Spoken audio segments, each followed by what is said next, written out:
Hey everyone, welcome to the channel. I was recently in Chicago unexpectedly because my flight got delayed due to Hurricane Helene, so I made it into a trip.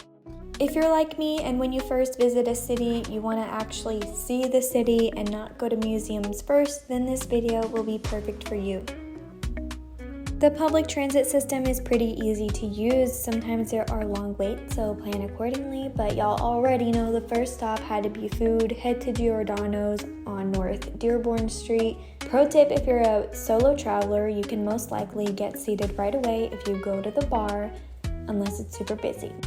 And don't forget the roasted garlic.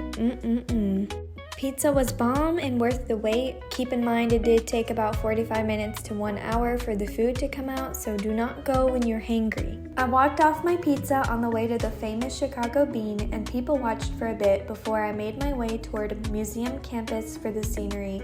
I stopped at Buckingham Fountain, where you can catch a view of the lakefront and skyline. I also spontaneously rented a bike, and this is huge for me because I'm actually a big scaredy cat when it comes to city biking, but it was so worth it to catch the sunset.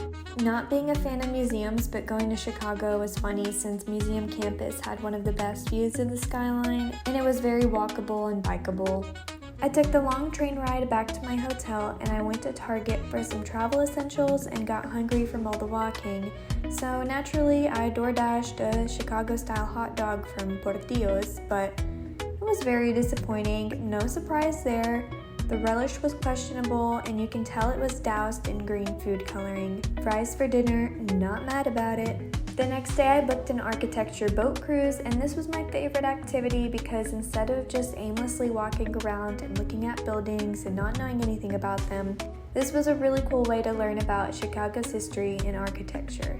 Did you know that a third of the city had to be rebuilt due to the Great Chicago Fire? That's why they have a magnificent 26 miles of skyline. I highly recommend this activity, but don't be late. I missed the bus on the way there, and my original tour left as I was arriving, typical me, and I had to rebook it to the next available cruise, but luckily the sunset tour was even better.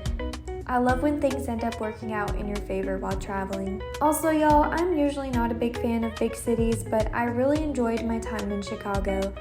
I didn't have a ton of time to sightsee because my hotel was so far away by the airport, but I loved my time in the city nonetheless. Everyone was friendly, it's gorgeous, lots of greenery, and the food scene is impressive.